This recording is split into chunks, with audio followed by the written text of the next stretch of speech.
Bueno, buenas tardes a todos. Vamos a ver el tema de enfermedad pulmonar obstructiva y ozonoterapia. Eh, Como introducción, desde un punto de vista de la espirometría es un método de estudio con el cual vemos los volúmenes pulmonares. Separamos las enfermedades pulmonares básicamente en dos tipos: las enfermedades obstructivas y las enfermedades restrictivas. Las enfermedades pulmonares obstructivas son aquellas en donde hay una obstrucción a la salida del aire del pulmón, de tal manera que el pulmón está muy inflado. Son pulmones muy amplios, en donde normalmente en la placa de rayos X están muy radiolúcidos, es decir, se ve muy oscuro. A veces están tan inflados que las costillas hasta se rectifican. Y a ese tipo de enfermedades aplican algunas patologías como es la bronquitis crónica, el enfisema y algunos tipos de asma que ya están avanzados. El otro gran grupo de enfermedades pulmonares son las que clasificamos como restrictivas.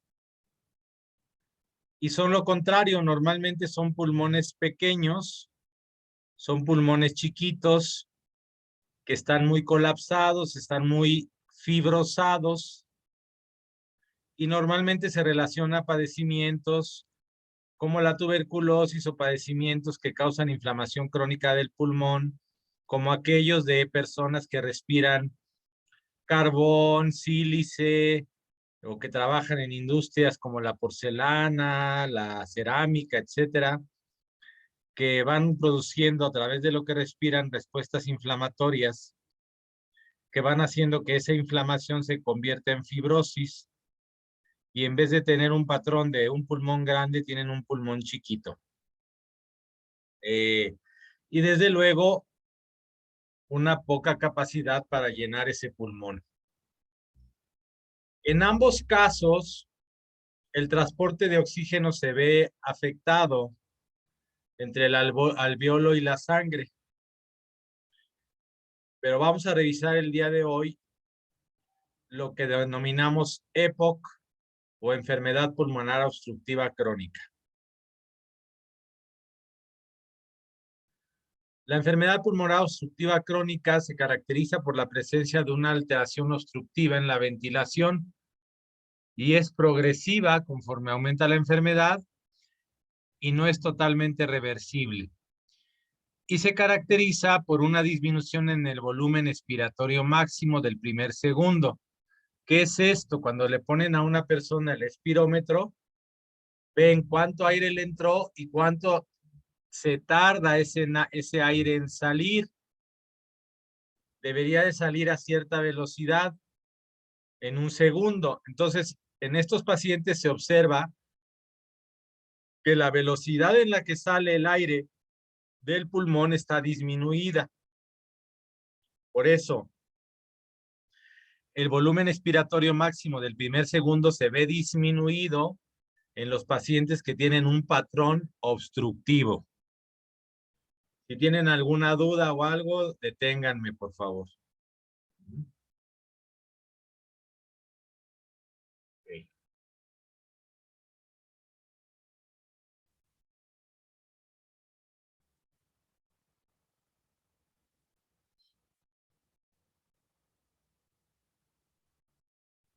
En Latinoamérica se hizo un estudio para ver qué estaba pasando con el EPOC y se observó que el bajo nivel socioeconómico, la deficiencia de escolarización, las enfermedades respiratorias en la infancia son factores de riesgo importante para adquirirlo.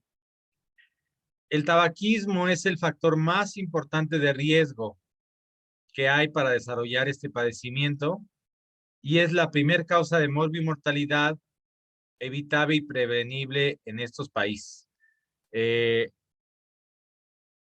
Desde luego, aunque hay muchos factores que puedan intervenir, el tabaquismo en la enfermedad pulmonar obstructiva crónica, en particular en el enfisema y en la bronquitis crónica, juega un papel fundamental. También aquellas personas que, por ejemplo, han cocinado con leña toda su vida, presentan patrones de este tipo. Uh-huh.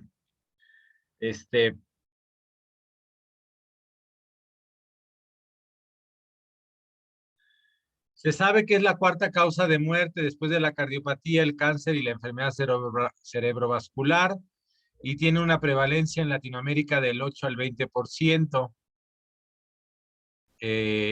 Y se piensa que cada vez va a ir aumentando el costo de atención de estos pacientes porque requieren, por ejemplo, suplementación de oxígeno ya en los estadios avanzados, porque como no está habiendo un buen intercambio de oxígeno, ya que el aire está atrapado en los pulmones y no está saliendo y entrando de manera adecuada, se requiere meter aire que tenga más cantidad de oxígeno.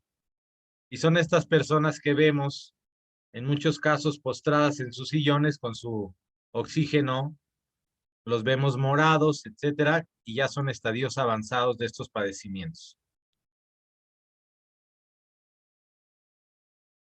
El tabaquismo definitivamente juega un papel importantísimo en esta enfermedad. Es poco diagnosticada y poco tratada hasta que ya está avanzada. Uh-huh. Por eso su tratamiento precoz es importante. Aquí ven ustedes abajo dos pulmones reales que están, del lado derecho es un pulmón normal y del lado izquierdo es un pulmón afectado por el EPOC, que tiene varias características interesantes. Lo primero es el color, obviamente, del pulmón y su anchura, ¿verdad? Su amplitud. El color está dado por el tabaco y por todo lo que el tabaco ha ido produciendo en ese pulmón. Pero observen otro factor fundamental e interesante. ¿De qué tamaño está el corazón en el lado del paciente que tiene EPOC, del lado izquierdo? Como ustedes pueden ver, es un corazonzote. ¿Qué creen ustedes que sea la causa de que el corazón en un paciente con EPOC tenga ese tamaño?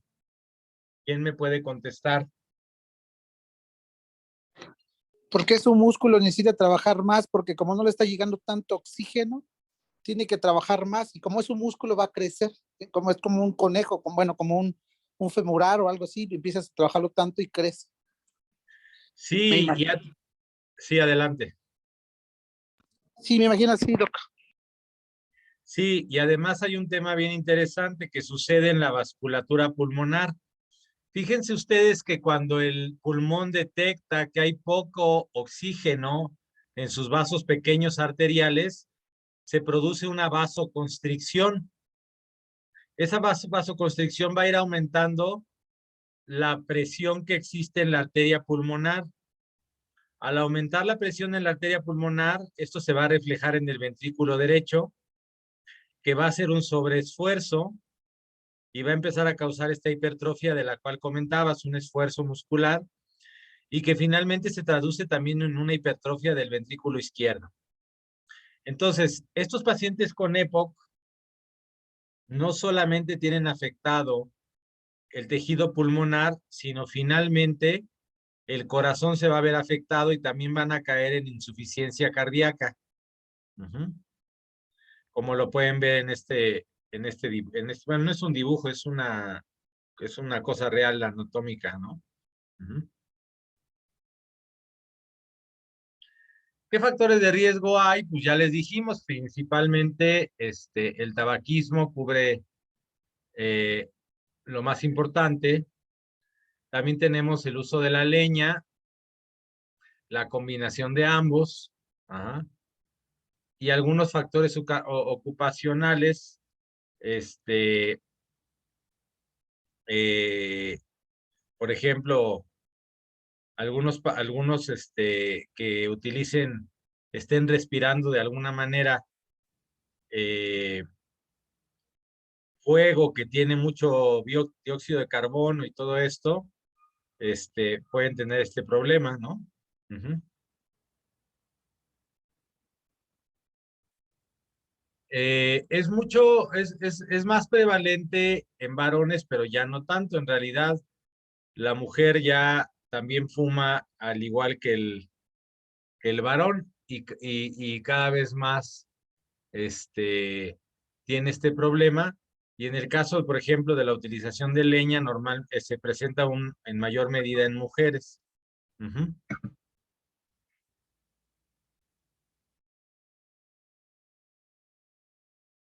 ¿Qué es lo más común? Pues un fumador eh, que fuma varios cigarros al día y que empieza después de los 40 años a tener lo que llamamos disnea. Acuérdense que la disnea es la dificultad para respirar y que la dividimos en pequeños esfuerzos, medianos esfuerzos y grandes esfuerzos. Es decir, al inicio la persona solamente haciendo deporte o haciendo un gran esfuerzo es que nota que le falta la respiración. Después, la disnea de medianos esfuerzos es cuando hace esfuerzos normales de la vida diaria, como la limpieza o alguna actividad así, y se empieza a cansar. Y la disnea de pequeños esfuerzos puede llegar al grado de que actividades como el simplemente comer, ya le causa dificultad para respirar. La tos es un factor muy importante, desde luego, y la expectoración es mucho más común en la bronquitis crónica, por ejemplo. ¿Qué síntomas sistémicos asociados puede haber? Distrofia muscular, ya que los pacientes tienen poca oxigenación y le llega poco oxígeno al cuerpo, osteoporosis, se ha correlacionado con diabetes, CB ahorita se me fue la abreviatura, anemia, desde luego, por la falta de oxigenación, caquexia, que es desnutrición extrema, ansiedad y depresión. Digo, cualquiera que no puede respirar, pues va a entrar en depresión y ansiedad, ¿no? Ujú. Es como irse ahogando lentamente. Ujú. Aquí está clasificada en 4. La disnea, que es la 0. Disnea de esfuerzo extremo, que es cualquiera que podemos tener nosotros. Si ahorita lo suba al volcán, a subir al Iztaccíhuatl, pues probablemente todos presentemos disnea, ¿no? Grado 1, disnea al subir una cuesta, rápidamente se empiezan a cansar. Grado 2, incapacidad para mantener el paso en lo llano, es decir, en terreno plano, al caminar con otra persona de misma edad. Grado 3, disnea al caminar 100 metros. Grado 4, disnea aún de reposo. Es decir, la persona ya ni con no hacer actividades, ya tiene dificultad para respirar.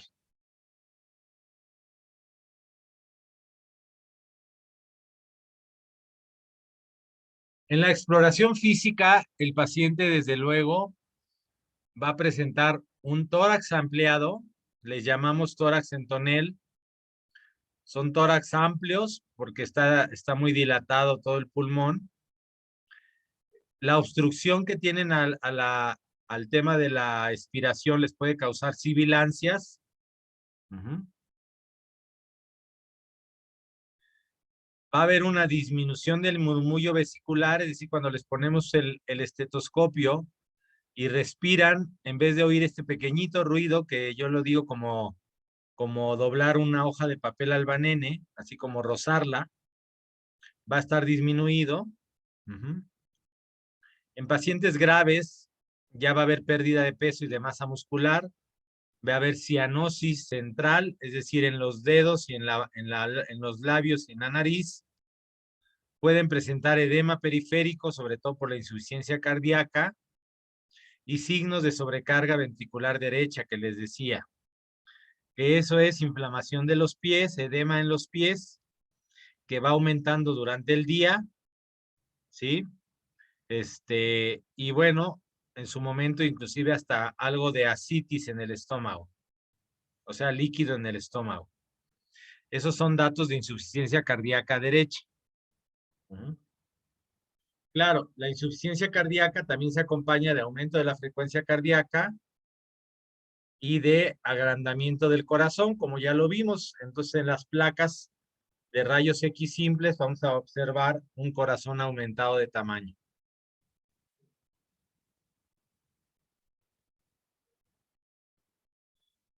El examen principal que se utiliza para ver a estos pacientes le llamamos espirometría.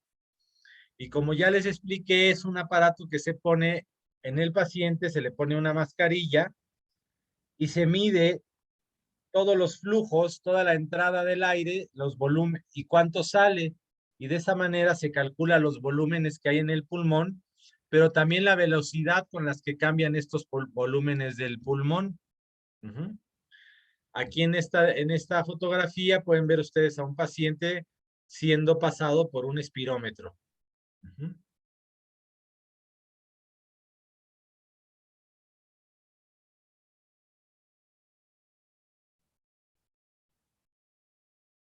Entonces vamos a tener disnea, tos y en algunos casos expectoración. Por ejemplo, es mucho más común la expectoración en la bronquitis crónica que el enfisema. Ambos se relacionan al tabaco, pero hay pacientes que presentan más bronquitis crónica, que quiere decir una inflamación a nivel bronquial que se caracteriza por secreción y por esputo, es decir, por salida de flemas, por expectoración, ¿sí?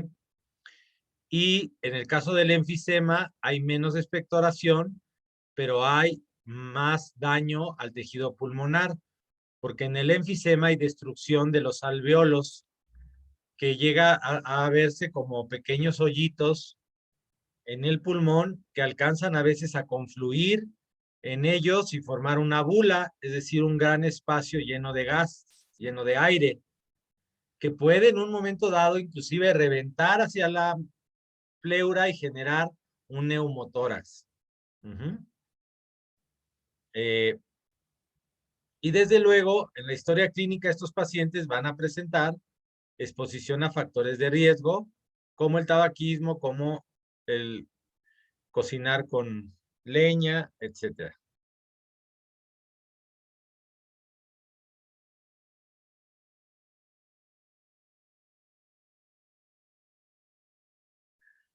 Una de las medidas de espirometría más importantes, ya se las comenté, es el volumen expirado forzado del primer segundo.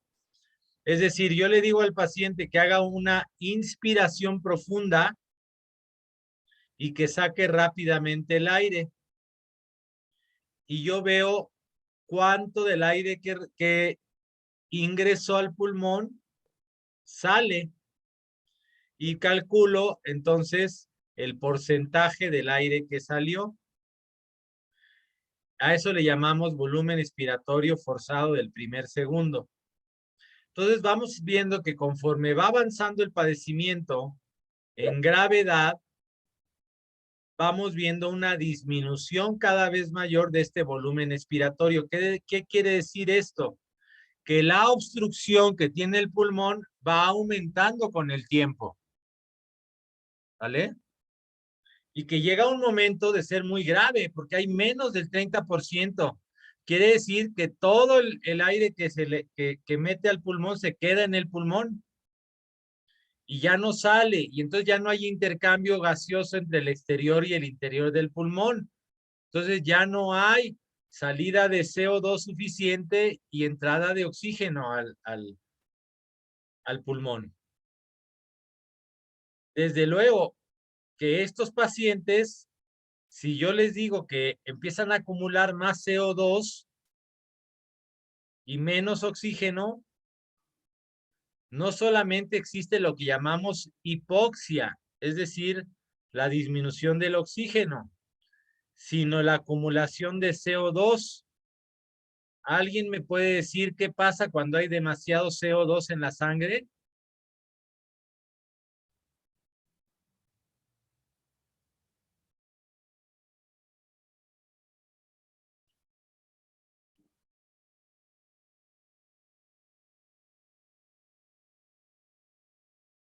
Cuando hay demasiado CO2 en la sangre, le llamamos acidosis respiratoria. Y el paciente empieza a tener muchos problemas, inclusive neurológicos. Ok.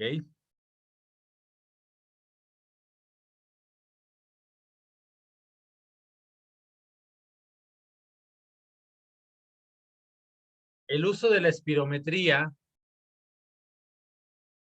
permite establecer el diagnóstico de la enfermedad, desde luego, cuantificar su gravedad, estimar el pronóstico, monitorizar la evolución de la función del pulmón, evaluar la respuesta al tratamiento si mejoró el paciente con lo que le dimos y valorar la gravedad de los episodios de exacerbación. ¿Qué más es complementario? Pues los rayos X, desde luego, la placa simple de tórax es muy buena. Se ven abdómenes anchos en tonel, se ve rectificación de las costillas, se ve un pulmón muy claro, o sea, hay muy lúcido el pulmón, se ve negro toda la placa. La biometría nos puede ya empezar a arrojar datos como la anemia.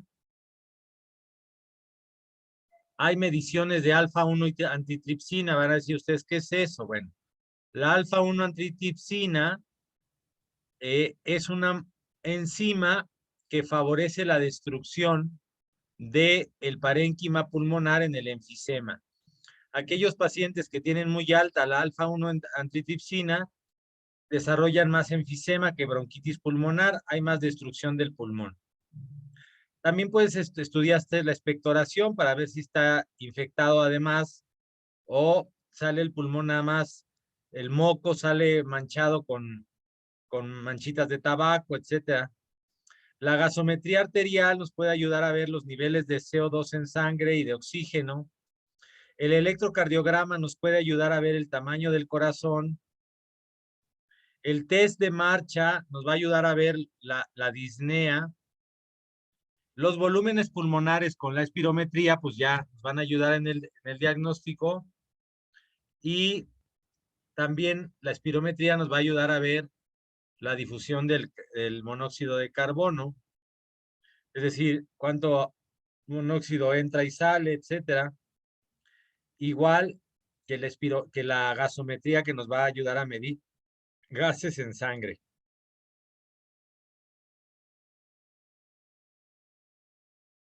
Mientras al principio la atención es primaria, conforme va aumentando la gravedad de estos pacientes van a requerir atención más especializada en servicios de neumología.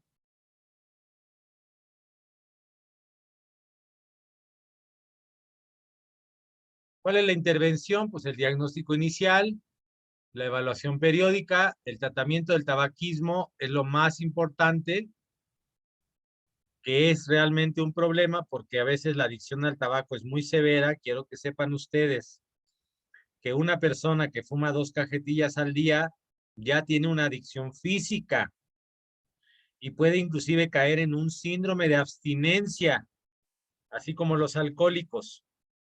No es fácil dejar el tabaco.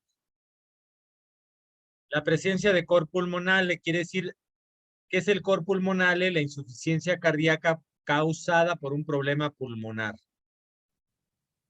Se debe de evaluar la necesidad de oxigenoterapia domiciliaria, la prescripción de rehabilitación respiratoria, y algunos jóvenes que tienen alteraciones genéticas de la alfa-1 antitripsina pueden desarrollar enfisema en edad joven. La presencia de bulas es la que les decía, que una bula muy grandote puede hasta reventarse. La valoración de la incapacidad para trabajar, los tratamientos quirúrgicos en el caso de las bulas, la disnea desproporcionada, ¿por qué sería en un paciente con enfermedad de grado moderado? Infecciones bronquiales recurrentes. Los pacientes, sobre todo con bronquitis crónica, tienden a tener infecciones bronquiales recurrentes. Y el descenso acelerado del volumen expiratorio forzado del primer segundo indicaría una progresión muy rápida del padecimiento. Los objetivos del tratamiento, desde luego, es mejorar la calidad de vida, disminuir los síntomas, disminuir las exacerbaciones y la mortalidad.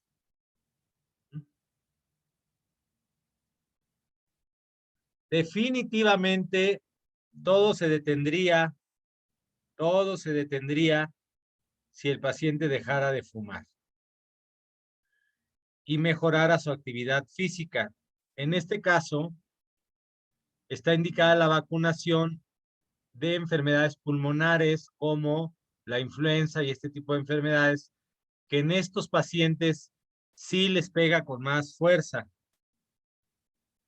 Recuerden ustedes que en la reciente epidemia en la que estamos saliendo, son los pacientes con EPOC, además de los obesos e hipertensos, los que más fácil tenían cuadros graves de este padecimiento.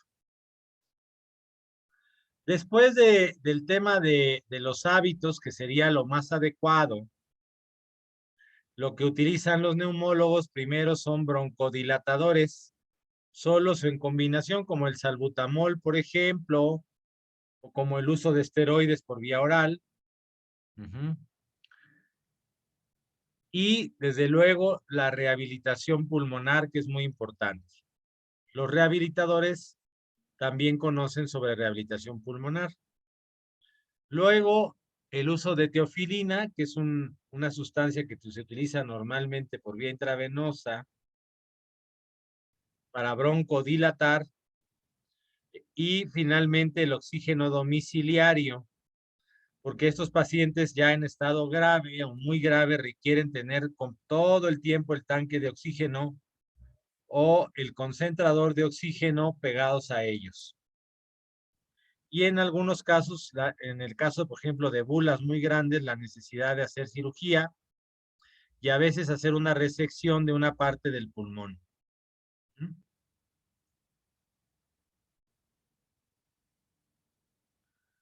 ¿Cuál es el tratamiento complementario? Pues evitar los factores de riesgo. Ya dijimos la leña, los trabajadores que están ahí en, por ejemplo,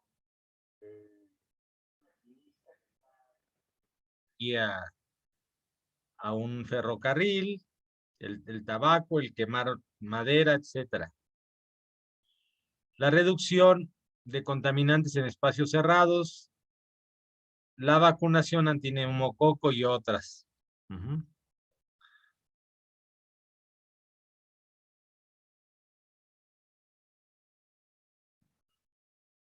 Los fármacos dilatadores, normalmente los que más se utilizan son los agonistas beta 2, como el salbutamol, algunos anticolinérgicos como el cloruro de ipatropio, teofilina o la combinación de estos.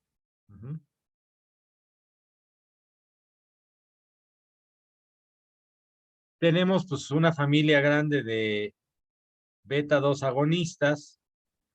El problema para mí de estos es que aceleran también la frecuencia cardíaca y para algunos pacientes esto es muy molesto. Tenemos anticolinérgicos como el bromuro de ipatropio y el bromuro de tiotropio. Y la teofilina, que por cierto es muy utilizado. Todos estos son muy utilizados en los ataques de asma también.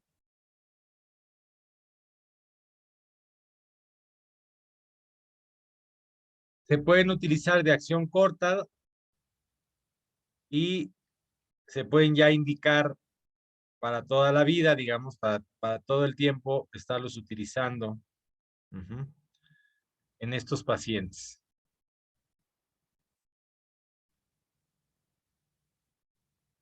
El bromuro de tiotropio aumenta la tolerancia al ejercicio y mejora los resultados de la rehabilitación. Y las metilxantinas, como la teofilina, se pueden utilizar si los síntomas persisten. Entonces aquí tenemos las vidas medias normales de estos medicamentos más utilizados, como el cloruro de ipatropio y el salbutamol.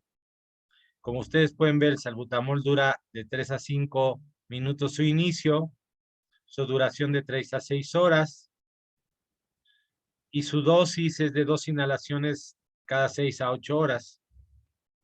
Mientras que el cloruro de ipatropio empieza su actividad de 3 a 15 minutos, tiene una duración de 6 a 8 horas, y normalmente se toma de 2 a 4 inhalaciones cada 6 a 8 horas. Y existen agonistas beta 2 de más larga duración, que requieren nada más menos dosis al día, 2 veces al día, o el cloruro de tiotropio, que se puede utilizar solamente una vez al día cada 24 horas. Y la teofilina, que se puede dar intravenosa o vía oral, que puede ser hasta utilizada una cada 24 horas.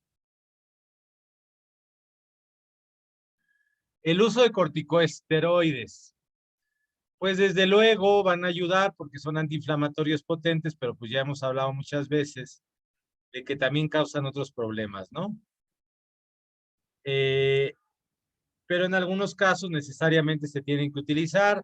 Tenemos la fluticasona, la budesonida, la beclometasona, que también se utilizan en forma inhalada.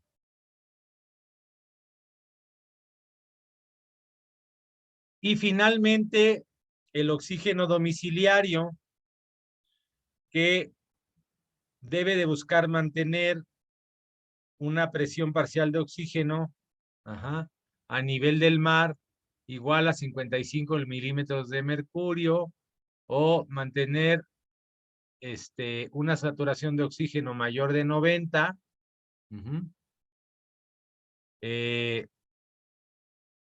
Y se obtienen buenos beneficios del oxígeno utilizándolo por lo menos 15 horas al día. Si combinamos a un paciente con EPOC y con obesidad, pues imagínense ustedes la bronca, porque el paciente también tiene dificultad para respirar por la obesidad, y entonces terminan teniendo unas dificultades terribles, apneas del sueño, y roncan terriblemente y no pueden ni dormir. La rehabilitación respiratoria les va a ayudar a mejorar su capacidad de vida y de esfuerzo, disminuye la utilización de fármacos y todo esto, y se recomienda en conjunto con el tratamiento. Ejercicios de respiración, ciclo ergómetro, caminata, terapia de relajación, cinta de esta caminadora, entrenamiento de miembros superiores para ayudar al movimiento del tórax.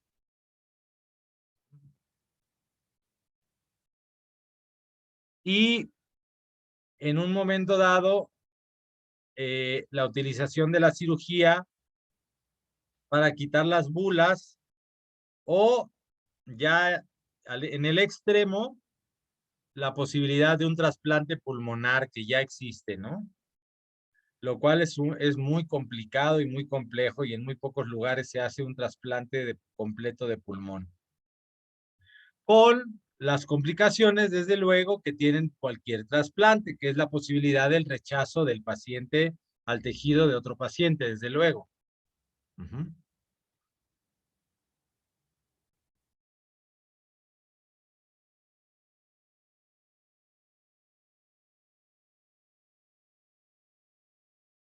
Los pacientes tienen periodos de exacerbación, de complicación de su padecimiento.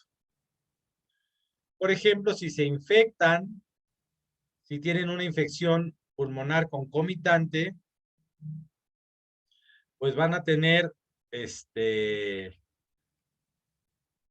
aumento de la disnea, aumento de la secreción, e inclusive la secreción ya puede salir purulenta, ¿verdad? Cuando la infección es severa. Ajá. Puede tener infecciones donde ya manifiesten fiebre, aumento de tos, sibilancias, etcétera. Y desde luego el estudio del esputo, de la secreción, el estudio bacteriano del mismo, el cultivo bacteriano con el antibiograma es muy importante. ¿Qué es el antibiograma? El estudio de las bacterias y de qué antibióticos las pueden matar, para que podamos tener una prescripción de antibióticos adecuados en estos pacientes.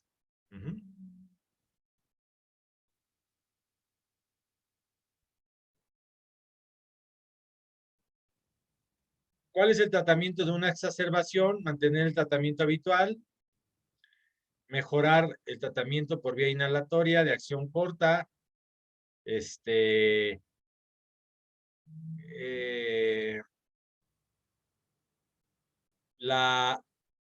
el tratamiento de higiene pulmonar, que es por ejemplo, el masaje en el pulmón, el golpeteo, todo eso para mover las flemas, y considerar la administración de esteroides, antibióticos, etcétera, de acuerdo al problema. Cuando hay un EPOC grave o leve, moderado, sin mejoría en 72 horas, debe de irse al hospital.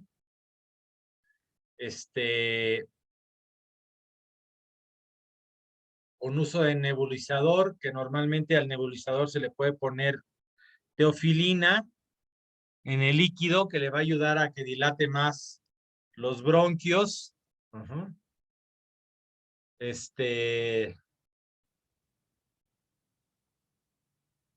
Glucocorticoides, oxigenoterapia, diuréticos si presentan insuficiencia cardíaca, y en un momento dado, si están muy graves, ventilación mecánica, es decir, intubarlos y darles ventilación mecánica.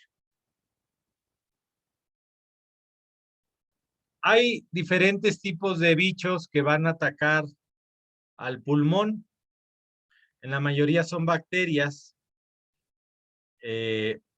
como el Haemophilus influenza, el Streptococcus pneumoniae,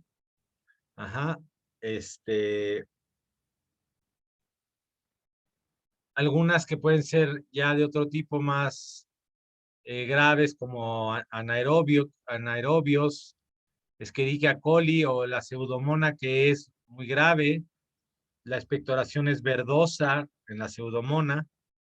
Y en cada uno de esos casos, pues va a haber diferentes antibióticos que van a poder ayudarnos a atacar esa exacerbación con infección.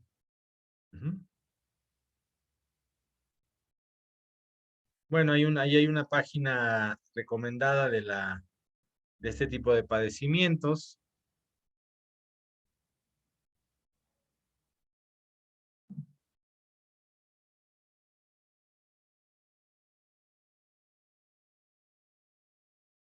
Bueno, quiero saber si en algún momento aquí hay alguna duda sobre la enfermedad como tal, antes de pasar al tema del ozono.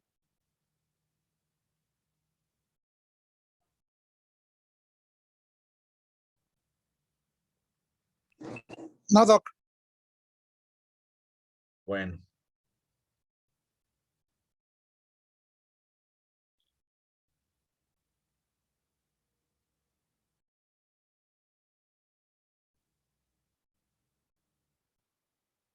Ok. De acuerdo con el libro del maestro Belio Bocci, a nivel pulmonar, el ozono es bueno en el EPOC, en la fibrosis pulmonar, en el síndrome de estrés respiratorio agudo, lo que llamamos pulmón de choque, y en el asma, que son, pues, diría yo, los padecimientos más graves pulmonares.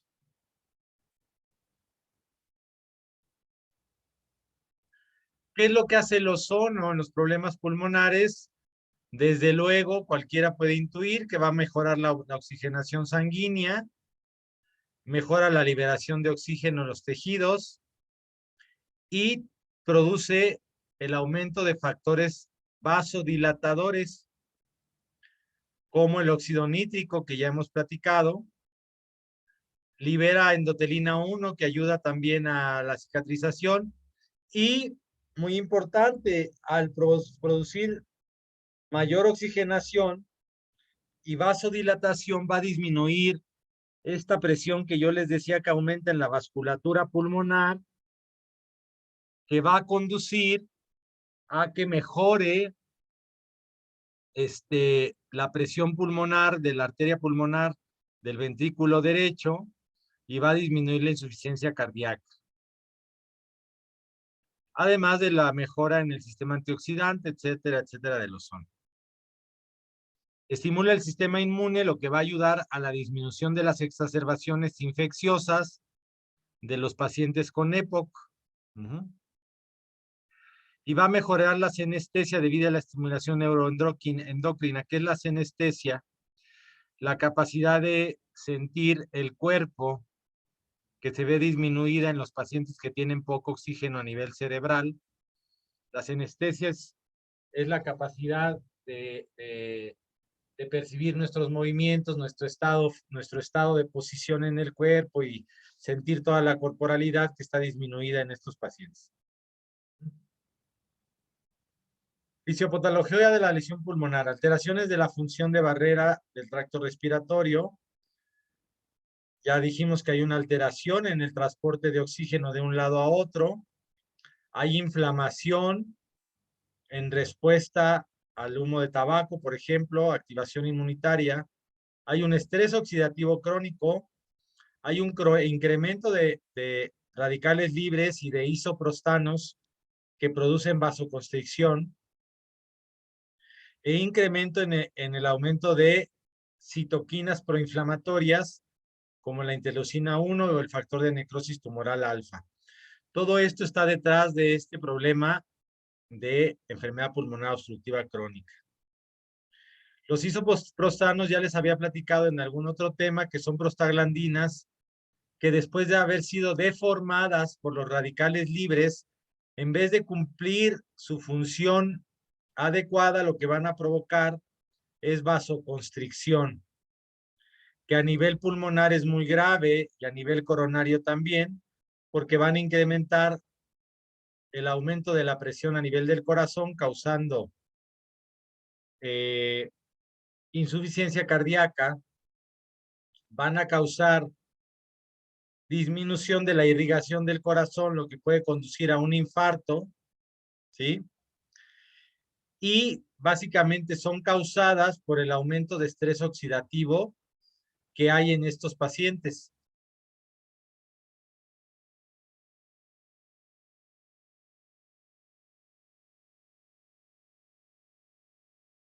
El estrés oxidativo va a causar muchos problemas, inhibición del alfa-1 antitripsina, inhibe las enzimas que ayudan a cicatrizar o inhiben enzimas que destruyen, es decir, más bien, no inhiben enzimas que destruyen al pulmón, ¿sí? Y va a aumentar la destrucción pulmonar y disminuye la actividad de enzimas antioxidantes como la HO1, que es la hemooxigenasa 1, en los macrófagos alveolares, es decir, impide la capacidad antioxidante del tejido pulmonar. Y esto que son disminución de las histonas de acetilasa, que es una histona. La histona suele estar encargada de grupos aminos.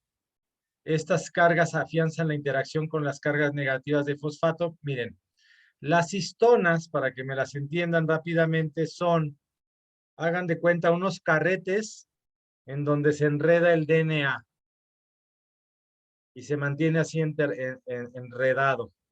Ujú. Lo cual, cuando no existe, va a empezar a haber alteraciones en la utilización del DNA y en la transcripción de genes. Ujú. Y empieza a haber alteraciones en la transcripción genética del ADN al ser dañadas estas histonas. Desde luego, esto es debido al estrés oxidativo que es causado sobre estas estructuras que forman parte del núcleo de nuestras células y que participan en todo el funcionamiento del DNA y en la transcripción de los genes. Pues todo esto les pasa por el estrés oxidativo, imagínense nada más. Desde luego, esto va a tener que ver a futuro con problemas como el cáncer de pulmón, ¿verdad? Y otros temas. Bueno. ¿Cuál es el tratamiento del ozono recomendado para este tipo de problemas? Como hemos dicho que lo que queremos es estimular, mantenernos en un rango estimulatorio, en un rango hormético, lo mejor es mantener la autohemoterapia mayor en un rango de 20 a 40 microgramos por mililitro. Y aquí, al ser una enfermedad muy crónica, se recomiendan hasta 48 sesiones en un periodo de 6 meses. Uh-huh.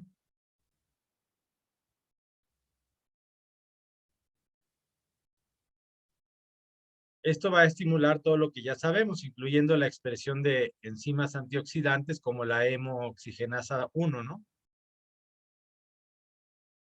Aquí les presento un artículo de una revista chilena que dice la ozonoterapia en pacientes con enfisema pulmonar. Se analizaron 64 pacientes con enfisema pulmonar divididos en tratamiento con ozonoterapia rectal, oxígeno rectal y con tratamiento convencional. Es decir, comparan, todos tienen el tratamiento convencional, un grupo le ponen como placebo puro oxígeno a nivel rectal y a otro grupo le ponen ozono verdadero a nivel rectal. El grupo 1 le ponen 30 miligramos por litro y 200 mililitros de volumen, 20 sesiones, seguido 3 meses de descanso y luego un segundo ciclo de 20 sesiones más.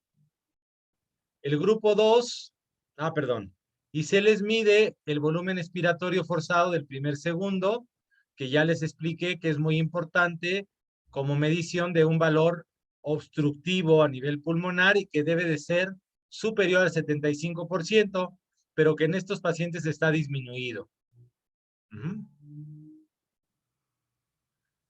También se les mide en la espirometría la capacidad vital forzada máxima, que es el volumen de gas que se queda, que puede ser expedido de los pulmones, y la relación de una con otra. Ok. Esta tabla pues es muy interesante. Vamos a ver qué dice. Tenemos en la línea de arriba el ozono, el grupo que le pusieron ozono por vía rectal. Tenemos el grupo que nada más utilizaron oxígeno como placebo y tenemos el grupo que no le pusieron ni oxígeno ni placebo. Los tres grupos tienen el tratamiento convencional. Ahora vamos a ver qué pasó con el volumen expiratorio del primer segundo.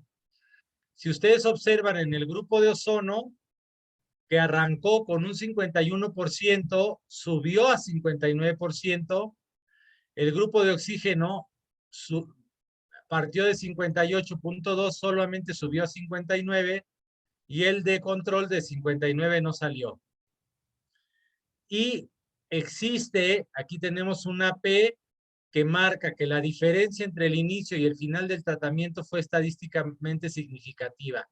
Quiere decir que el ozono por vía rectal en estos pacientes verdaderamente incrementaron el volumen expiratorio máximo del primer segundo durante su tratamiento.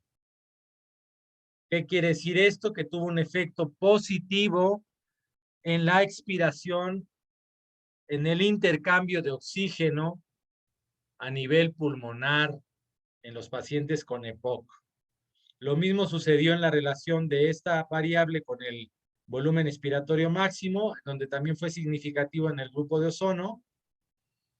En lo demás no hubo cambios. Y en el grupo de oxígeno y control, pues prácticamente no hubo cambios. También se midió la hemoglobina, la anemia que tenían los pacientes, y resulta que en el grupo de ozono, la hemoglobina que iniciaba en 14.2, en este caso, discúlpenme ustedes, estoy errando, no es anemia, es poliglobulia. Es decir, cuando baja el oxígeno en sangre, lo que hace el cuerpo es empezar a producir más eritrocitos y más hemoglobina, lo que le llamamos poliglobulia. Es lo que le pasa a una persona que vive en la montaña. Cuando tienes mayor oxígeno, pues disminuye esa cantidad de eritrocitos. Y esto se observó en los pacientes con ozono. Y fue estadísticamente significativo. En cambio, en el grupo de oxígeno y control, nada. Y a nivel de las mediciones con gasometría, se pudo observar principalmente un aumento de la cantidad de oxígeno a nivel de la sangre. Esto se llama presión arterial de oxígeno en milímetros de mercurio y se observa que aumentó de 64 a 79. Esto lo vimos clarito en la pandemia cuando les poníamos una mayor y subía hasta 10% la saturación de oxígeno. No es lo mismo saturación de oxígeno que presión parcial de oxígeno en sangre. Son medidas relativamente similares, pero no lo son. No son la misma. Pero aquí podemos observar cómo la presión de oxígeno a nivel sanguíneo aumenta en los pacientes tratados con ozono, en los pacientes con enfermedad pulmonar obstructiva crónica.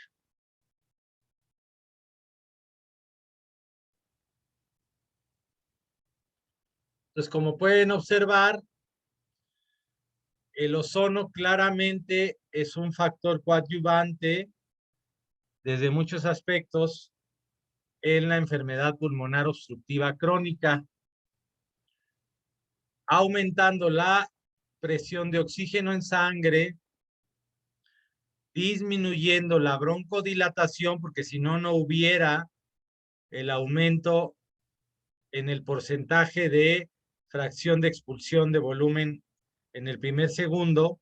En la espirometría quiere decir que hay broncodilatación, y como sabemos que el oxígeno limpia de radicales libres, va a haber una disminución de radicales libres, por lo tanto una disminución de factores como isoprostanos, va a haber una vasodilatación, lo cual va a disminuir la presión de la arteria pulmonar, lo cual va a disminuir la presión que hay en el corazón, lo cual a su vez, perdón, pero así va la cadenita, va a disminuir la hipertrofia del corazón, la insuficiencia cardíaca, y bueno, todo a su vez va a traer mejorías en el paciente con enfermedad pulmonar obstructiva crónica.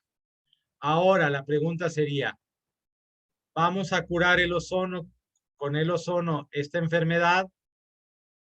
¿Qué me responderían ustedes a eso? No. ¿Qué es lo que va a curar a este paciente de esta enfermedad? Sus hábitos, cambio de hábitos total. Definitivamente. Y va a depender mucho del estadio en que lo encontremos, si el paciente va a mejorar o no. En todos los casos va a tener un poco de mejoría, un alivio. Pero si lo agarramos en los primeros estadios y además cambia sus hábitos, ya fregamos, ¿no? este paciente puede mejorar bastante. Y nunca olviden que requiere también rehabilitación pulmonar. Es muy importante porque la rehabilitación pulmonar, así como todos los pacientes que quedaron dañados con el COVID, juega un papel muy importante en la recuperación del pulmón. La rehabilitación pulmonar junto con la ozonoterapia, y además el artículo que les presenté es un artículo de ozonoterapia rectal, les va mucho mejor en la mayor. Entonces, combinar la automoterapia mayor con rehabilitación pulmonar va a aumentar, va a mejorar mucho estos pacientes, claro, dependiendo del estadio. Y lo que es fundamental es la pérdida del hábito de fumar. ¿Qué saben ustedes de cómo quitar el hábito de fumar?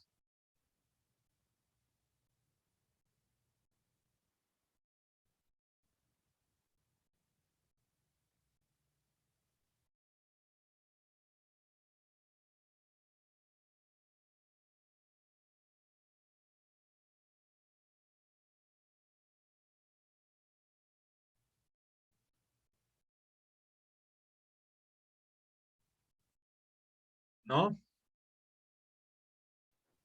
¿Cómo quitar el hábito de fumar? Si hay una metodología o es cómo lo hemos hecho nosotros. Yo lo he hecho, bueno, no lo he hecho, No, pero sí hay metodología. ok, la metodología. Hay grupos de apoyo, hay el uso de nicotina en parches, de nicotina en chicles.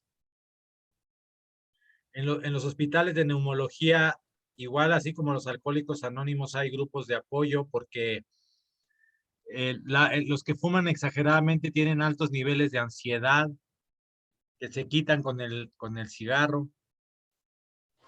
¿Qué tanto, Este, qué tanto podría ayudar un cigarro eléctrico? ¿Le haría peor, mejor o no sirve de nada? el único problema de los cigarros eléctricos es que son los que tienen unas sustancias de sabores, ¿no? Sí, exactamente. Algunos estudios dicen que esas sustancias pueden también causar daño, no el mismo, pero son más cancerígenas, pero pudiera ser un sustituto. Y también existen, curiosamente, algunas plantas medicinales que te quitan el gusto por el tabaco, como la salvia y otras que se mezclan con el tabaco y te van quitando el gusto del tabaco. La salvia roja es la que se utiliza mucho. Bueno, me toca usarla. Ajá. Entonces, aquí el tema principal es quitarle el tabaco. El ozono mayor le va a ayudar muchísimo, se va a sentir muy bien, que va a aumentar su oxigenación y todo lo que ya hablamos, y la rehabilitación pulmonar. Y desde luego, la psicoterapia, porque, o la ayuda emocional, ¿no? Por ejemplo, te les digo que hay grupos de apoyo en donde se juntan todos los fumadores, le llaman heavy smokers, o sea, grandes fumadores, en donde ya el tema es muy difícil. O sea, créanme que han visto o oído de los síndromes de abstinencia del alcohol, ¿no? Pues más o menos así se ponen, ¿eh? Si tú agarras ya un cuate que fuma dos cajetillas de cigarro, le quitas las dos cajetillas ahorita, cae en síndrome de abstinencia, ¿eh? Su cuerpo no puede vivir sin el tabaco. Ujú.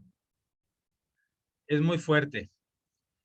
Y bueno, el tabaco, además de producirles enfermedades pulmonares, les va a producir enfermedades coronarias, diferentes tipos de cáncer, etcétera, etcétera, ¿no? Entonces se va complicando todo el círculo. Eh, no sé si tengan preguntas, más preguntas. Oiga, Doc, digo, un poquito fuera, pero digo, en cuestión de un masaje, de lo que fuera un masaje con los de medicina tradicional, los masajes en el cuello, un masaje en los omóplatos, todo esto combinado con el ozono, podría ayudarnos un poquito más todavía aparte. Digo, Claro, por aparte de todo lo que nos supuesto. has comentado. Por supuesto que sí. La acupuntura también ayuda mucho el tema pulmonar. Y no sé si has tenido la oportunidad de estar en nuestras jornadas de salud y ver a unas chicas que hacen una cosa que se llama masaje con puntas de maguey, que ellos además les hacen una catarsis espiritual muy fuerte. Es un tema tradicional mexicano y les hacen una catarsis espiritual y emocional muy fuerte a los pacientes que les ayuda mucho. O sea, desde un punto de vista psicocorporal, el paciente está, ¿cómo les puedo decir? Le falta oxígeno, se siente aplastado, se siente que le falta y toma el cigarro como con un deseo es irónico, pero como si quisiera respirar más porque se siente, por ejemplo, hagan cucurucho en la boca así y van a sentir como que les entra más en el pulmón, ¿sí? Entonces, algunas explicaciones así psicodinámicas dicen que se sienten aplastados, se sienten presionados, tienen mucha ansiedad, hay una necesidad enorme de esto.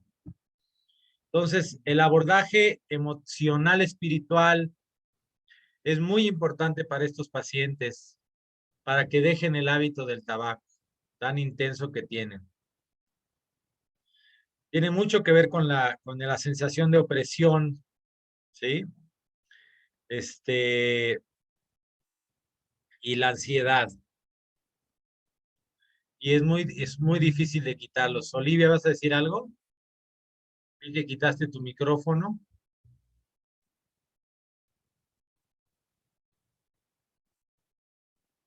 ¿no? ¿Nadie más que quiera comentar algo?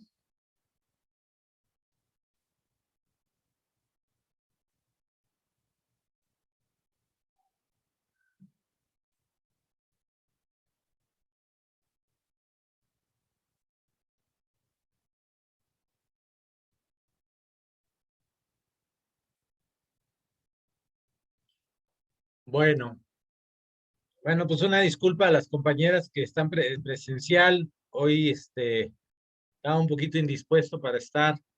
Voy a dar mi plática a las 8 de los paradigmas de salud. No sé si han seguido mis pláticas.